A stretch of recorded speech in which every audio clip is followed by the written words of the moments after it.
इस रोमांचक कहानी की शुरुआत होती है एग्नम नाम के एक बहुत ही बड़े राजा को दिखाते हुए, जो अपनी सेना को लेकर पास ही वाले राज्य पर कब्जा करने के लिए जा रहा था। एग्नम तो अब जल्द से जल्द अपनी पूरी सेना के साथ दूसरे वाले राज्य के राजा के सामने खड़ा हो जाता है। एग्नम दूसरे राजा को समझा रहा था कि अगर तुम मेरे साथ हो जाओ तो मैं तुम्हें नहीं मारूंगा, तुम्हें मेरी जरूरत पड़ने पर अपने सारे सिपाही मुझे देने पड़ेंगे ताकि मैं उसे युद्ध में यूज कर सकूं। लेकिन वो दूसरा राजा एग्नम से कह रहा था कि मैं तुम पर भरोसा नहीं करता। तब जाकर एग्नम बताता है कि आज तक जितने भी राज्य के राजाओं ने मेरा विरोध किया उन्हें मैंने अपनी सेना के बदौलत पूरा खत्म कर दिया था, इसीलिए अब शायद तुम्हारी भी यही हालत करनी पड़ेगी। लेकिन यहाँ एग्नम उस राजा के सामने एक ऑफर रखता है। उसने कहा कि हम अपने सारे सिपाहियों को एक साथ नहीं भिड़ाएंगे, बल्कि तुम अपने सबसे बेस्ट सिपाही को भेजो और मैं अपने एक बेस्ट सिपाही को भेजता हूँ। दोनों में अकेले युद्ध होगा और जो भी जीतेगा तो हारने वाले राजा को अपनी सारी संपत्ति और सेनाएं उसे दान करनी होंगी।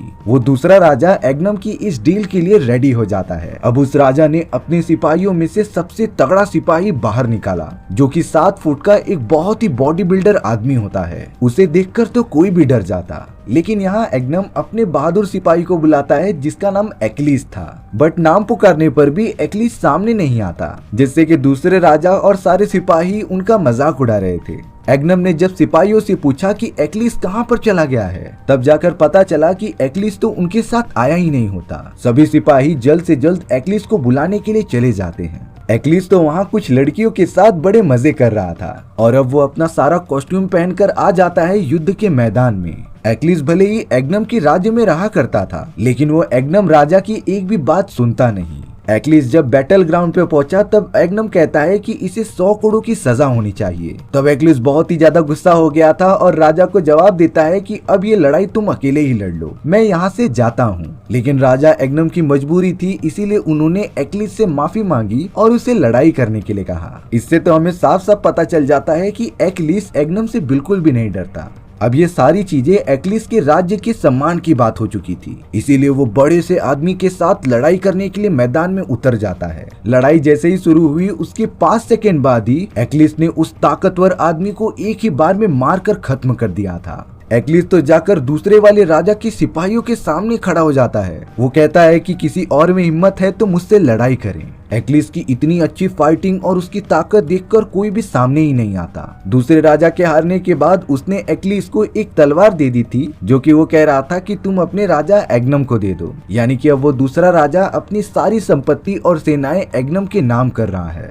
अब हमें यहाँ ट्रॉय नाम के एक बहुत ही बड़े राज्य को दिखाया जाता है, जहाँ के राजा के 2 राजकुमार थे, हेक्टर और पेरिस। वो दोनों भी आगे चलकर अपने फादर की तरह इस पूरे साम्राज्य का उत्तराधिकारी और एक अच्छा योद्धा बनना चाहते थे। पेरिस और हेक्टर तो अपने पड़ोसी राज्य स्पार्टा के लोगों से हाथ मिलाने आए होते हैं, क्योंकि वो कोई भी जंग नहीं चाहते थे। स्पार्टा के सभी लोग उनका काफी अच्छे से ख्याल रख रहे होते हैं। अब हमें स्पार्टा के राजा के एक बहुत ही ब्यूटीफुल वाइफ दिखाई जाती है जिसका नाम हेलन था। लेकिन यहाँ एक डार्क सीक्रेट किसी को भी नहीं पता होता कि पेरिस और हेलन के बीच अफेयर चल रहा था। दोनों एक दूसरे से प्यार करते थे। सारा मेल मिलाप होने के बाद हेक्टर और पेरिस बोट की मदद से अपने राज्य निकल जाते हैं। लेकिन यहाँ बीच रास्ते में पेरिस ने अपने बड़े भाई हेक्टर को बताया कि वो हेलन से बहुत ही ज्यादा प्यार करता है और उसने वहाँ से उसे बोट पर ला दिया है। हेक्टर जब ये देख रहा था तब वो पूरी तरीके से डर जाता है, क्योंकि अगर ये सारी बातें स्पार्टा के राजा को पता चली तब वो उसके राज्य के खिलाफ बगावत कर देंगे।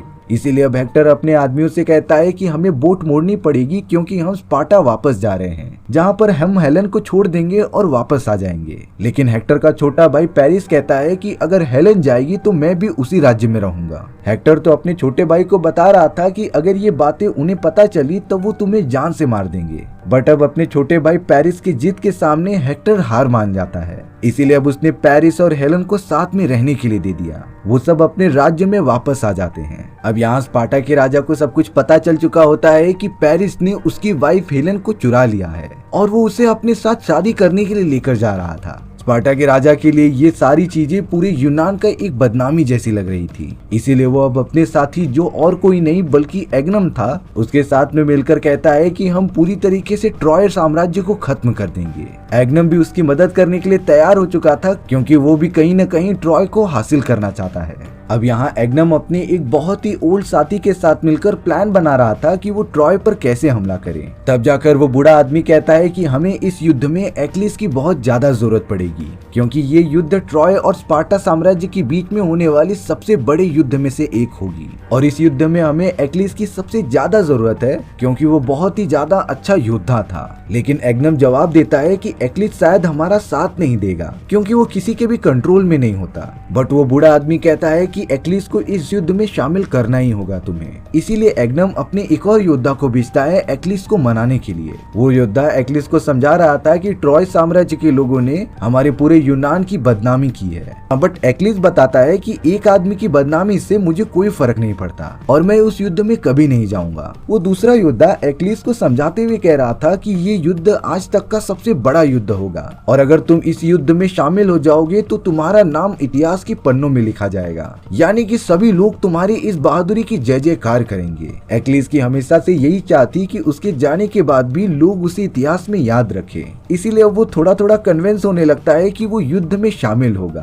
अब एक्लिस अपने मॉम के पास चला गया था जो एक देवी थी। उनके पास जाते ही एक्लिस की मॉम ने उसे कहा कि अगर तुम मेरे पास यहीं पर सेफ रुके तो तुम्हारी शादी होगी और बहुत ही अच्छे अच्छे बच्चे होंगे, लेकिन अगर तुम उस भयंकर होने वाले युद्ध के अंदर जाओगे तो तुम्हारा नाम इतिहास में अमर तो हो जाएगा, लेकिन तुम वापस कभी लौटोगे ही नहीं और मैं तुम्हें नहीं देख पाऊंगी। एक्लिस को नहीं समझ में आता कि वो कौन सा डिसीजन फाइनल करे। अब यहाँ हेक्टर डिस्कस कर रहा था कि हमें हेलम को आजाद करके उसे स्पार्टा साम्राज्य को वापस लौटा देना चाहिए, लेकिन यहाँ सेनापति बताते हैं कि हेलम के आने के बाद पेरिस पूरी तरीके से बदल चुका है, पर हेक्टर उन दोनों के प्यार की वजह से अपने साम्राज्य को जलते हुए नहीं देख सकता था, इसीलिए वो चाहता है कि हेलम को वापस भेज दिया जाए। वहीं दूसरी तरफ अब हम समुद्र के रास्ते से बहुत सारे नाव को आते हुए देखते हैं जो एग्नम और उसके पूरे सैनिकों की थी। वो सब तो लगातार ट्रॉय साम्राज्य की तरफ बढ़ते जाते हैं हमला करने के लिए। हालांकि ट्रॉय साम्राज्य की दीवारों को आज तक कोई भी भेद नहीं पाया था,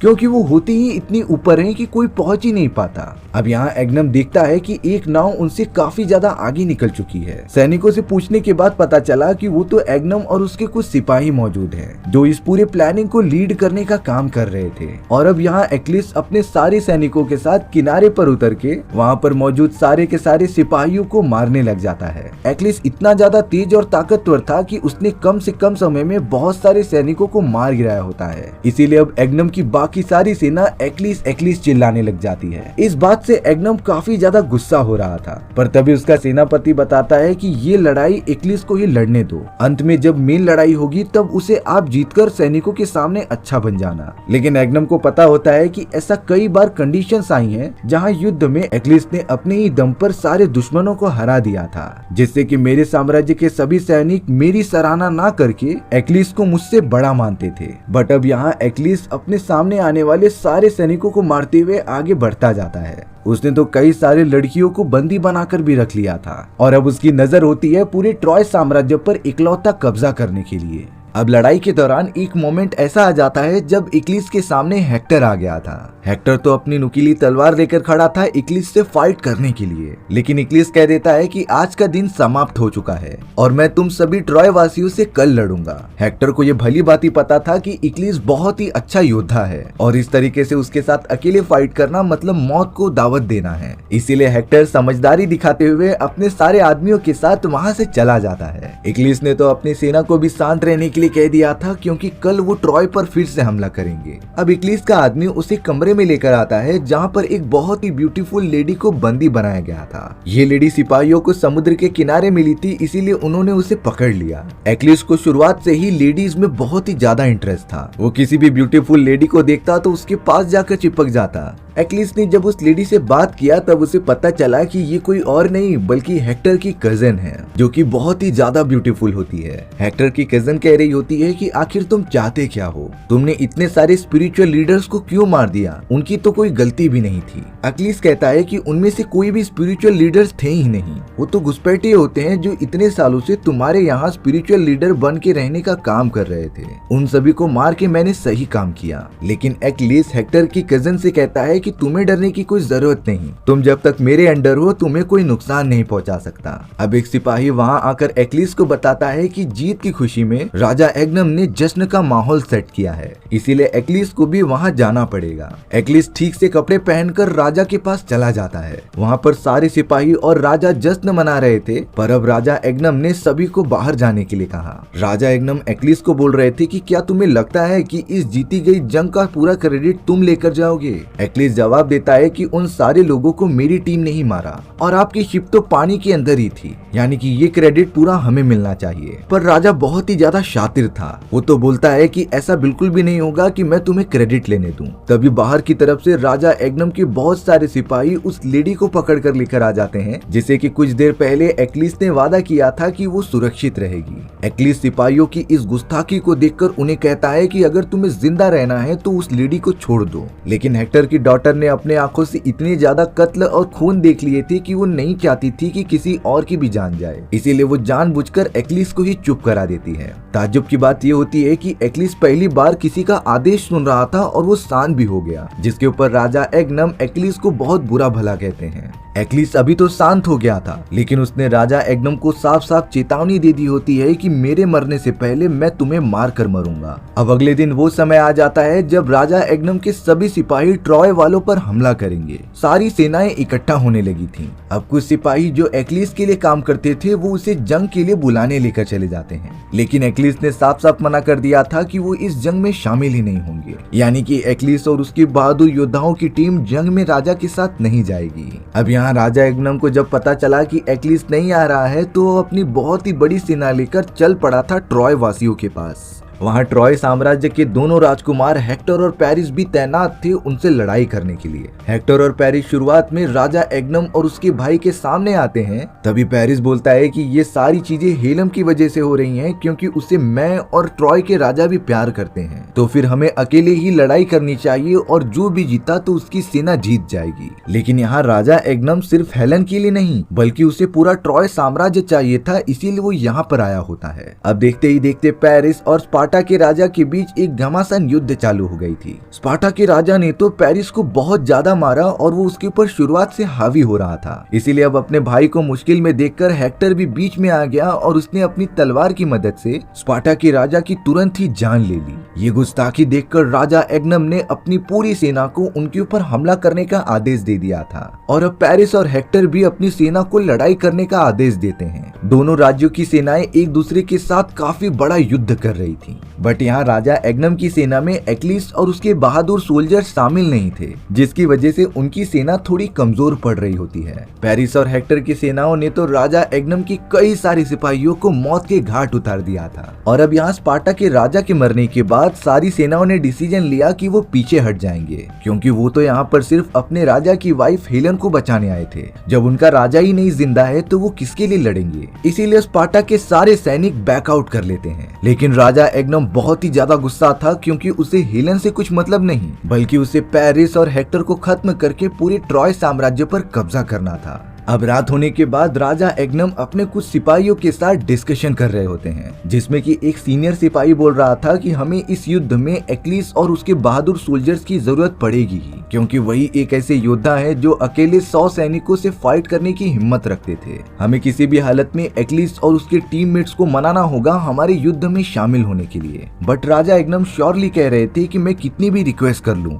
एक्लिस हमारी सेना में कभी शामिल होगा ही नहीं। अब हमें यहाँ बाहर की तरफ हेक्टर की कजन को दिखाया जाता है, जिसके साथ राजा एग्नम के सिपाही जोर जबरदस्ती कर रहे होते हैं। लेकिन सही समय पर वहाँ एक्लिस आ गया था, जो कई सारी सिपाहियों को मौत के घाट उतार देता है। एक्लिस ने तो हेक्टर की कजन को बचाया और उसे उठाकर अपने घर में लेकर आ गया। अब यहाँ हेक्टर की कजन एक्लिस से पूछती है कि आखिर तुम इस तरीके के योद्धा कैसे बन गए? एक्लिस ने तो सिंपल जवाब दिया कि जब से वो पैदा हुआ था वो इन्हीं सारी चीजों में पला बड़ा है और आज वो एक अच्छा योद्धा बन चुका है। एक्लिस नहीं समझ पा रहा था कि हेक्टर की कजिन देवताओं को इतना क्यों पूछती है, क्योंकि सारे देवता बहुत ही ज्यादा मतलबी थे। जैसे कि देवता जूस अपने मरे हुए सेवकों को भी बचाने के लिए जरा भी कोशिश नहीं करते, बट हेक्टर की कजन का मानना था कि चाहे कुछ भी हो जाए हमें सारे गॉड और ईश्वर की प्रार्थना करनी छोड़नी नहीं चाहिए, क्योंकि उन्होंने ही ये पूरा संसार बनाया है और प्रकृति को वही चला रहे हैं। इसके जवाब में एक्लिस कहता है कि शायद सारे गॉड्स हमसे बहुत ज्यादा जलते हैं, क्योंकि हम इंसानों के पास एक प्रॉपर लाइफ होती है जिसके कुछ समय बाद हम मर जाएंगे।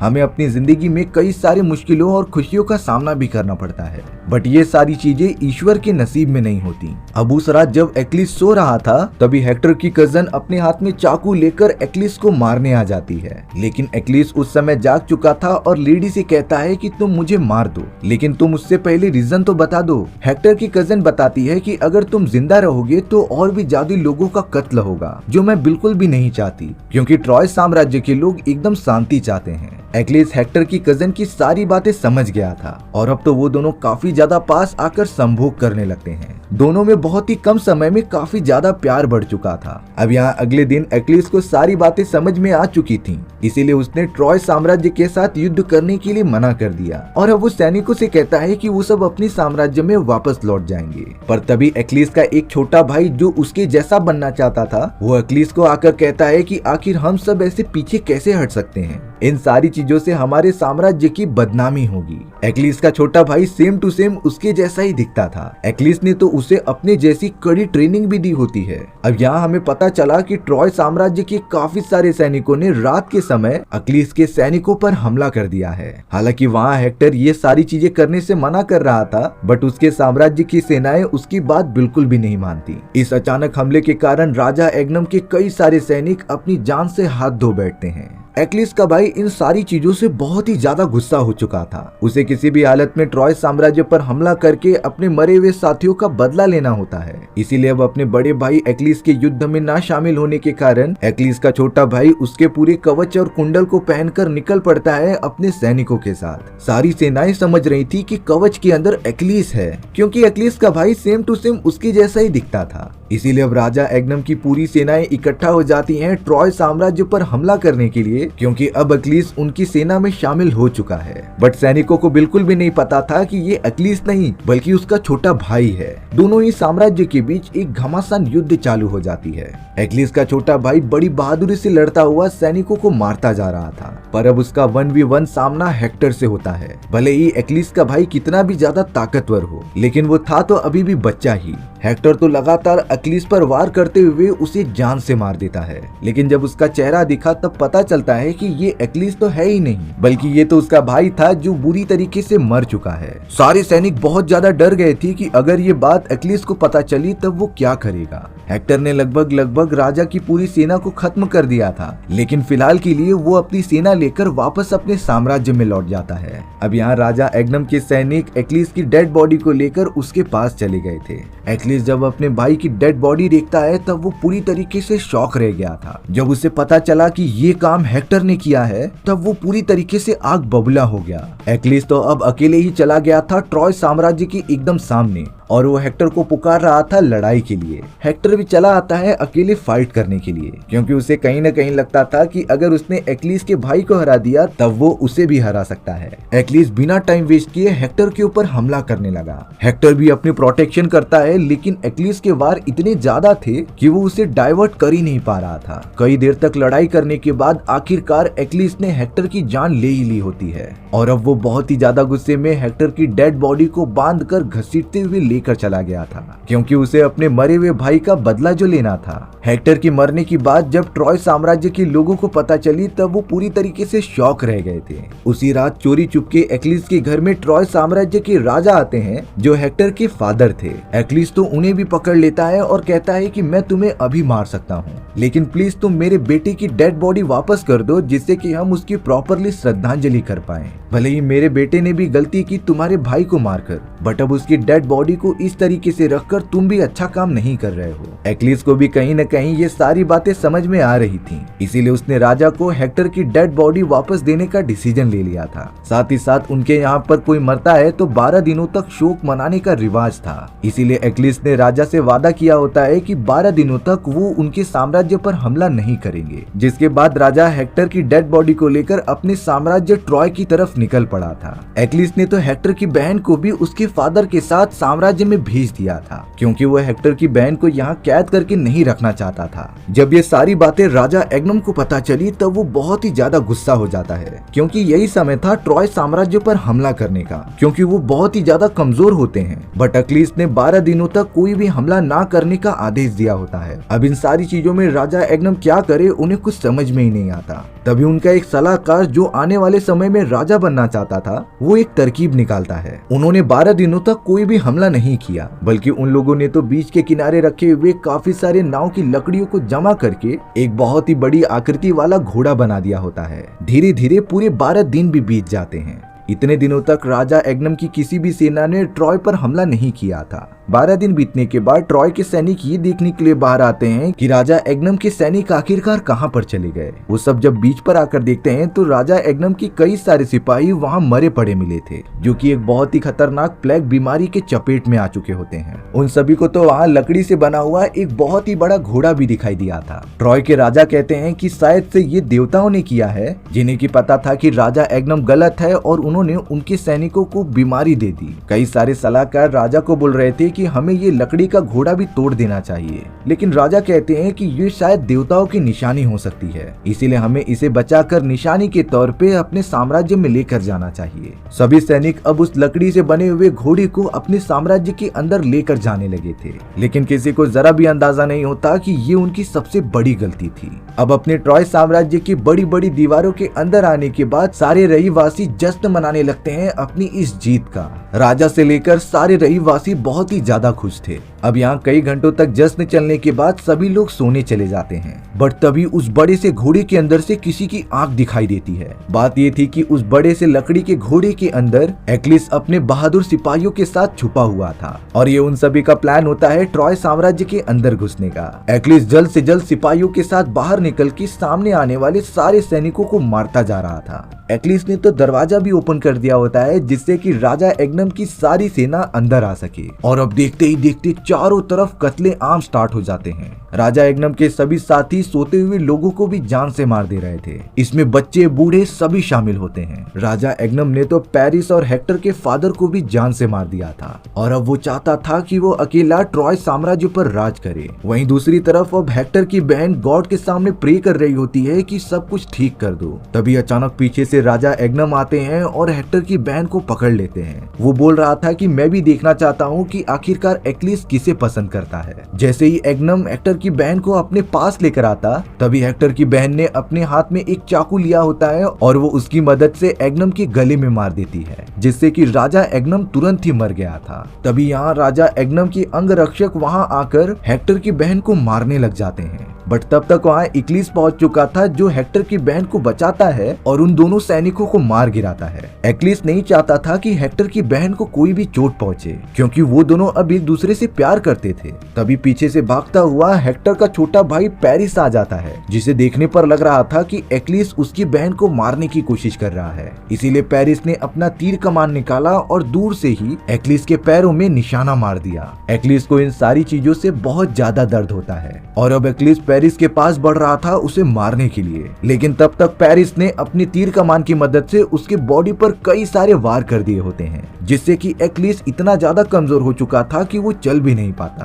तभी पेरिस की बहन उसे रोकने के लिए कहती है, क्योंकि एक्लिस वैसा आदमी नहीं है जैसा वो सोच रहा था। बट अब एक्लिस पेरिस की बहन से बोल रहा था कि तुम प्लीज यहाँ से चले जाओ, तुम्हें यहाँ पर बहुत ही ज्यादा खतरा है। बहुत ज्यादा बोलने के बाद पेरिस अपनी बहन को वापस लेकर चला जाता है, और अब यहाँ आखिरकार एक्लिस उस समय के सबसे पावरफुल और खतरनाक योद्धा की आज जाकर मृत्यु हुई थी। सभी सैनिक एक्लिस की मौत पर जमा होते हैं और उसे श्रद्धांजलि के लिए लेकर जाते हैं। इतिहास के पन्नों में एक्लिस का नाम दर्ज हो गया था उसके इस महान कार्य के लिए। उसके बॉडी को जलाया जाने लगा, जिससे निकलते हुए धुएं को हेक्टर की बहन दूर से देख रही थी। वो वहाँ से चली जाती है और हमारी कहानी भी यहीं खत्म हो चुकी थी। सो व्यूअर्स, आपको ये स्टोरी कैसी लगी कमेंट सेक्शन में बताना भूलना मत। और अगर आपको मेरा एक्सप्लेनेशन 1% भी अच्छा लगा होगा ना, तो वीडियो को लाइक एंड चैनल को सब्सक्राइब जरूर कर देना। मिलते हैं इसी तरीके की मजेदार वीडियोस में, तब तक के लिए बाय बाय।